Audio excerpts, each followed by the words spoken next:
अस्सलाम वालेकुम। आज का जो हमारा टॉपिक है बेसिकली वो है ग्लाइकोलाइसिस। अब ग्लाइकोलाइसिस आपने बहुत सुना होगा, ये अक्सर फर्स्ट ईयर के पेपर में लॉन्ग क्वेश्चन आता रहता है और स्टूडेंट परेशान रहते हैं कि भाई इतना मुश्किल चीज़ है, हम इसको कैसे याद करेंगे। तो बड़ा सिंपल है कि हम इसको किस तरह कर सकते हैं। सबसे पहली चीज़ ये याद रखिएगा कि ग्लाइकोलाइसिस है क्या। तो अगर हम इसके वर्ड को ही देख रहे हैं, लिखा हुआ है ग्लाइको। ग्लाइको मीन्स हो गया ग्लूकोज, और लाइसिस का मतलब होता है किसी चीज़ की ब्रेक डाउन होना। तो इट मीन्स ग्लाइकोलाइसिस एक ऐसा प्रोसेस है जिसमें ब्रेक डाउन होती है किसकी, ग्लूकोज की। अच्छा, अब सवाल ये है कि ग्लूकोज जब ब्रेक होगा तो ब्रेक होकर कन्वर्ट किस में हो रहा होता है, तो ये याद रखिएगा पायरोवेट में कन्वर्ट होता है। यानी कि ग्लाइकोलाइसिस एक ऐसा प्रोसेस है जिसमें एक ग्लूकोज ब्रेक होकर कन्वर्ट हो जाता है दो पायरोवेट में। यानी कि एक ग्लूकोज से कितने पायरोवेट बनते हैं, दो पायरोवेट बनते हैं स्टूडेंट, ये याद रखिएगा। अच्छा, अब ये जो ग्लाइकोलाइसिस, ये जो पूरा प्रोसेस है, ये सीरीज ऑफ रिएक्शंस पर कंसिस्ट करता है। यानी कि स्टेप बाय स्टेप हम इसको पढ़ते हैं कि पायरुवेट में कैसे कन्वर्ट हो रहा है। तो सबसे पहले हम बेसिक से स्टार्ट करते हैं कि ग्लाइकोलाइसिस कहाँ हो रहा होता है। तो हमने ऑलरेडी पढ़ा है कि हम जो भी चीज खाते पीते हैं, डाइजेस्ट होता है, वो हमारे सेल के अंदर आ जाता है। तो उसी तरीके से ग्लूकोज भी हमारे सेल के अंदर आ जाता है। सेल का जो ये लिक्विड वाला पोर्शन है, इस पोर्शन को हम कहते हैं साइटोसोल। ये याद रखिएगा स्टूडेंट्स कि ग्लाइकोलाइसिस का जो पूरा प्रोसेस है, ये सेल के साइटोसोल में परफॉर्म हो रहा होता है। अब यहां पर हमारे पास ये कॉन्सेप्ट क्लियर हो गया कि साइटोसोल के अंदर ग्लाइकोलाइसिस परफॉर्म हो रहा होता है। तो अब हम स्टेप बाय स्टेप पढ़ते हैं कि ग्लूकोज किस तरह पायरोवेट में कन्वर्ट होता है। सबसे पहले स्टूडेंट्स ये याद रखिएगा कि ग्लूकोज के अंदर 6 कार्बन होते हैं, 1 2 3 4 5 6। सबसे पहले ग्लूकोज कन्वर्ट होता है ग्लूकोज 6 फॉस्फेट में। ग्लूकोज ग्लूकोज 6 फॉस्फेट में एक एंजाइम के थ्रू कन्वर्ट होता है जिसको हम कहते हैं हेक्सोकाइनेज। अच्छा, अब स्टूडेंट्स यहां पर आपके माइंड पर एक चीज क्लिक कर रही होगी कि छठे कार्बन पे फॉस्फेट आ गया, जब इसका नाम क्या है, ग्लूकोज 6 फॉस्फेट, यानी कि छठे कार्बन पे है फॉस्फेट। अब ये फॉस्फेट आया कहां से, तो हमारे बॉडी के अंदर आप याद रखिएगा कि पहले से एटीपी मौजूद होती है। एटीपी का मतलब हो गया एडिनोसाइन ट्राईफॉस्फेट। वो एक पी को रिलीज करता है, वो पी आकर जुड़ जाता है छठे कार्बन पर, और एटीपी खुद कन्वर्ट कर लेता है अपने आप को एडीपी में, यानी कि डाईफॉस्फेट। यानी कि पहले इसके पास 3 फॉस्फेट थे, एक पी इसको इसने ग्लूकोज को दे दी तो खुद डाईफॉस्फेट में कन्वर्ट हो गया। अब स्टूडेंट्स नेक्स्ट स्टेप पर चलते हैं। ग्लूकोज 6 फॉस्फेट कन्वर्ट होता है फ्रक्टोज 6 फॉस्फेट में। ये भी एक एंजाइम के थ्रू होता है जिसको हम कहते हैं आइसोमरेज। अच्छा, अब देखें ग्लूकोज और फ्रक्टोज के स्ट्रक्चर को देखें, कोई फर्क नहीं है, 6 कार्बन 6 कार्बन, छठे कार्बन पे फॉस्फेट, छठे कार्बन पे फॉस्फेट, लेकिन इसको हम ऊपर वाले को ग्लूकोज कह रहे हैं और इसको हम फ्रक्टोज क्यों कह रहे हैं। तो ग्लूकोज और फ्रक्टोज स्टूडेंट्स ये याद रखिएगा, दोनों एक दूसरे के आइसोमर। आइसोमर हम किसको कहते हैं, having same formula but different structure. जिनका फॉर्मूला सेम हो लेकिन स्ट्रक्चर डिफरेंट हो तो उसको हम कहते हैं आइसोमर। तो जैसे एक एग्जांपल मैं आपको कॉमन सी देता चलूं कि घर पे किसी का अनप्रोफेशनल नेम होता है, कॉमन नेम होता है, कोई प्यार से छोटू कह देते हैं। और जैसे मिसाल के तौर पर कॉलेज में उसका प्रोफेशनल नाम है अहमर, मिसाल के तौर पर। तो प्रोफेशनल नाम अहमर हो गया और घर पे उसको छोटू कह रहे हैं, तो जो छोटू है वो अहमर है और जो अहमर है वही क्या है, छोटू है। तो बिल्कुल वैसे ही जो ग्लूकोज 6 फॉस्फेट है वही फ्रक्टोज 6 फॉस्फेट है, दोनों एक दूसरे के क्या है, आइसोमर। तो स्टूडेंट यहाँ पर सवाल ये होता है, अगर आपसे कोई रीजन पूछ ले कि ग्लूकोज 6 फॉस्फेट फिर फ्रक्टोज 6 फॉस्फेट में क्यों चेंज होता है, भाई क्या वजह है। वजह ये है स्टूडेंट कि ग्लूकोज 6 फॉस्फेट अपने साथ एक ही फॉस्फेट को जोड़ सकता है, जबकि फ्रक्टोज 6 फॉस्फेट अपने साथ दो फॉस्फेट को जोड़ सकता है। जब भी ग्लूकोज 6 फॉस्फेट को मजबूरन कन्वर्ट होना पड़ता है फ्रक्टोज 6 फॉस्फेट। तो अब आगे चलते हैं। फ्रक्टोज 6 फॉस्फेट कन्वर्ट हो जाता है काइनेज एंजाइम के थ्रू फ्रक्टोज 1,6 बिस फॉस्फेट में। अब स्टूडेंट्स आप देख सकते हैं 1,6 छठे कार्बन पे तो पहले ही फॉस्फेट था, अब पहले कार्बन पे भी फॉस्फेट आ गया, तो जब भी हम इसको कह रहे हैं 1,6, अब दो फॉस्फेट हो गए तो बिस का वर्ड यूज हो रहा है, बिस फॉस्फेट। कहीं कहीं पर बाई फॉस्फेट लिखा होता है, कहीं पर डाई फॉस्फेट लिखा हुआ होता है, तो परेशान होने की जरूरत नहीं। अच्छा, अब ये भी जो फॉस्फेट है पहले कार्बन पर, ये आया कहां से, तो अगेन वही बात मैं करूंगा कि हमारे बॉडी के अंदर पहले से एटीपी होता है, वो एटीपी एक पी प्रोवाइड करता है और खुद कन्वर्ट हो जाता है एडीपी में, और ये जो पी आता है वो पहले कार्बन पर जुड़ जाता है जिसको हम कहते हैं फ्रक्टोज 1,6 बिस फॉस्फेट। अब स्टूडेंट्स ये याद रखिएगा कि फ्रक्टोज 1,6 बिस फॉस्फेट ये एक अनस्टेबल कंपाउंड है जो कि फौरन से टूट जाता है 3 कार्बन कंपाउंड में। आप देख सकते हैं कि फ्रक्टोज के अंदर 6 कार्बन है, ये एक 3 कार्बन कंपाउंड में टूटा, ये एक 3 कार्बन कंपाउंड में टूटा, यानी कि 3 कार्बन इसके पास आ गए, 3 कार्बन इसके पास आ गए, एक फॉस्फेट इसके पास आ गया और एक फॉस्फेट इसके पास आ गया। अच्छा, ये जो फ्रक्टोज 1,6 बिस फॉस्फेट ये जो ब्रेक डाउन हो जाता है, टूट जाता है, एक एंजाइम के थ्रू होता है जिसको हम कहते हैं अल्डोलेज। अब स्टूडेंट्स ये याद रखिएगा कि यहां तक ग्लूकोज ने अपने आप को प्रीपेयर्ड किया था ताकि वो डिवाइड हो सके। तो जब ये जो पूरा फेस है ना, जिसको मैंने अलग से ही बनाया है, इस फेस को हम कहते हैं प्रीपरेटरी फेस। इस फेस को हम कहते हैं प्रीपरेटरी फेस, क्योंकि इस फेस में ग्लूकोज ने अपने आप को प्रीपेयर्ड किया है ताकि वो आगे चलकर डिवाइड हो सके। तो एक फेस हमने पढ़ लिया ग्लाइकोलाइसिस का। उम्मीद करता हूं समझ में आया होगा कि ग्लूकोज कन्वर्ट हुआ ग्लूकोज 6 फॉस्फेट में, छठे कार्बन पे फॉस्फेट आ गया।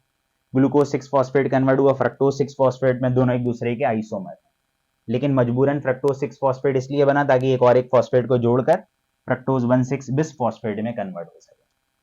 अब स्टूडेंट्स ये याद रखिएगा, ये जो fructose 1,6 bis phosphate 3 carbon compound में जो डिवाइड हुआ, एक को हम कहते हैं ग्लाइसर एल्डिहाइड 3 फॉस्फेट, या इसकी एब्रीवेशन होती है G3P, और एक को हम कहते हैं डिहाइड्रोक्सी एसीटोन फॉस्फेट।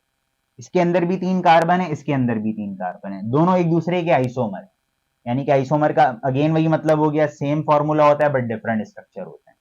लेकिन स्टूडेंट ये याद रखिएगा कि सेल, हमारा जो सेल है आगे फर्दर जो ब्रेक डाउन करेगा वो ग्लाइसर एल्डिहाइड 3 फॉस्फेट के साथ ही कर सकता है, और किसी के साथ नहीं कर सकता। तो लिहाजा डिहाइड्रोक्सी एसीटोन फॉस्फेट को मजबूरन कन्वर्ट होना पड़ता है ग्लाइसर एल्डिहाइड 3 फॉस्फेट में। ये एक एंजाइम के थ्रू होता है जिसको हम कहते हैं आइसोमरेज। तो टोटल ग्लाइसर एल्डिहाइड 3 फॉस्फेट हमारे पास 2 हो गए, एक बन चुका था और एक ये वाला कन्वर्ट हो गया इसमें।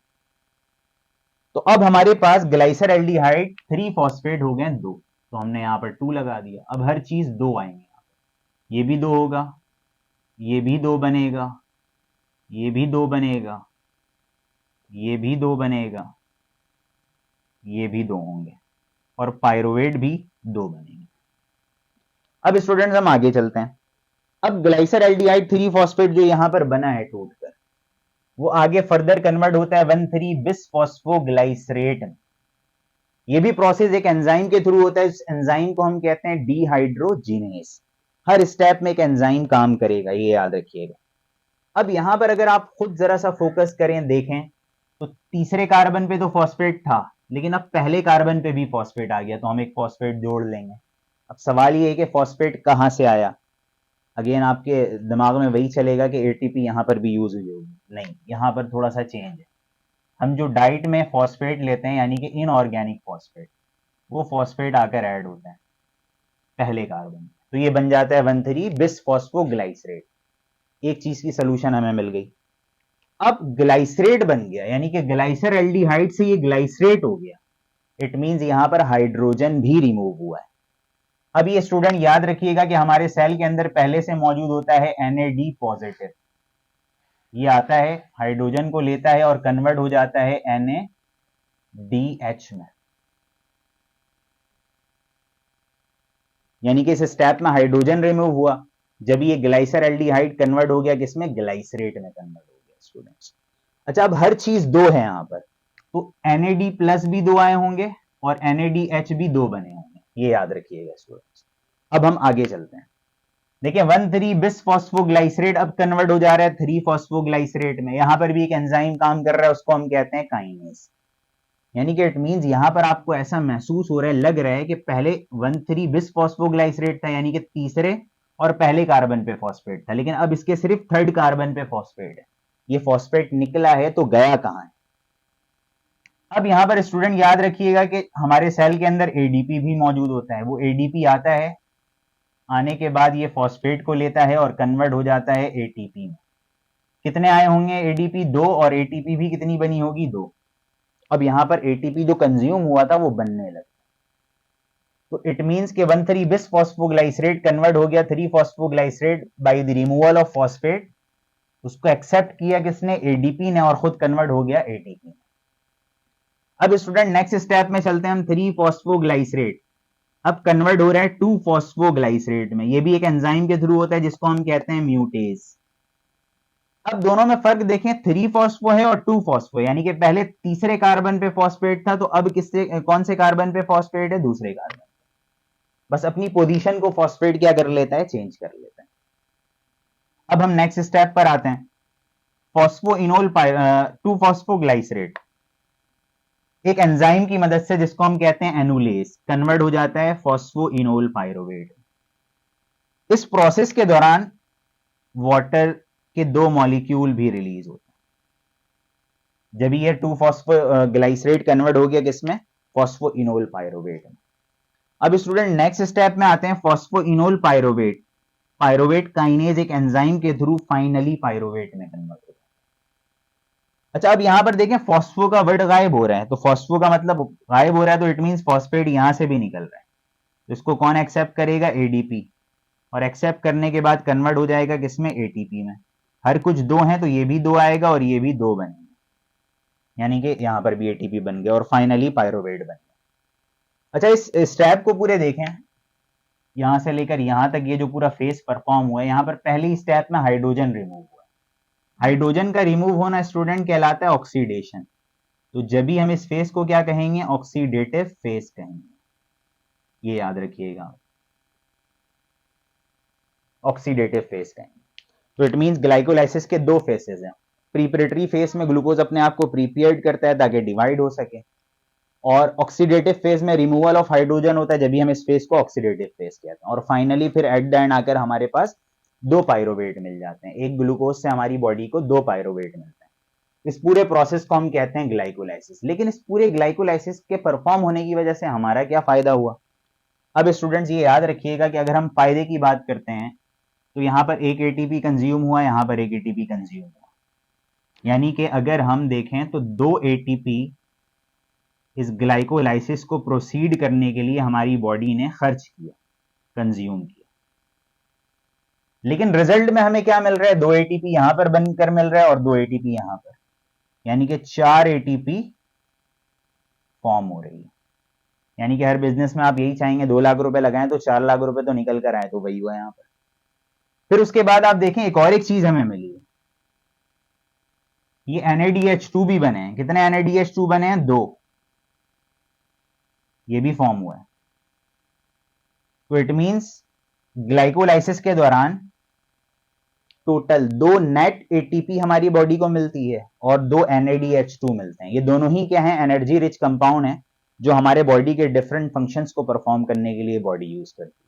तो स्टूडेंट्स, उम्मीद करता हूं कि आपको ये लेक्चर बहुत अच्छा समझ में आया होगा। इसके एंड में, लेक्चर के एंड में आपको एक प्रॉपर नोट्स भी बना हुआ मिलेगा, क्योंकि मैं समझता हूं कि इंटर के स्टूडेंट्स के लिए एक तो समझना भी बहुत जरूरी है, सारी चीजें लिखनी भी बहुत जरूरी है। लेक्चर आपके अच्छे होने चाहिए ताकि आप पेपर में उसको लिख कर आए तो आपके मैक्सिमम मार्क्स आए। तो प्रॉपर नोट्स बना हुआ भी मिलेगा, और आपको एक इजी टिप भी मैं बता दूंगा, कितने सारे स्टेप को आप याद कैसे करेंगे। एक मतलब टिप दे दूंगा मैं आपको, अगर आप उसको याद कर ले तो ये पूरा स्टेप्स आपको याद हो जाएगा। तो नेक्स्ट लेक्चर तक के लिए अल्लाह हाफिज, इंशाल्लाह फिर मुलाकात। स्टूडेंट देख सकते हैं बड़ा सिंपल सा लिखा हुआ है कि ग्लाइकोलाइसिस साइटोसोल में होता है, बड़ी सिंपल से इंग्लिश में लिखी हुई है, और पायरोवेट में कन्वर्ट हो जाता है ग्लाइकोलाइसिस के दौरान ग्लूकोज।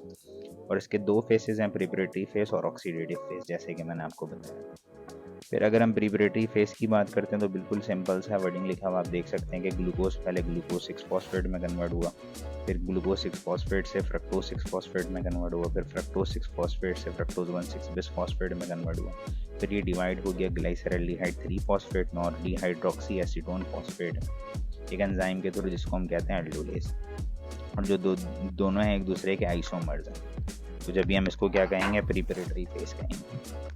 अब अगर हम नेक्स्ट फेस पर चलते हैं, इजी लिखा हुआ आप याद कर लेंगे आराम से। और ऑक्सीडेटिव फेस की अगर हम बात करते हैं तो इसमें हाइड्रोजन की रिमूवल होती है, जब भी हम इसको ऑक्सीडेटिव फेस कहते हैं। ऑक्सीडेटिव फेज में क्या होता है कि ग्लाइसरल्डिहाइड 3 फॉस्फेट कन्वर्ट होता है 1,3 बिस फॉस्फोग्लाइसरेट में, फिर ये कन्वर्ट हो जाता है 1,3 बिस फॉस्फोग्लाइसरेट जो है कन्वर्ट हो जाता है फॉस्फोग्लाइसरेट 3 फॉस्फोग्लाइसरेट में।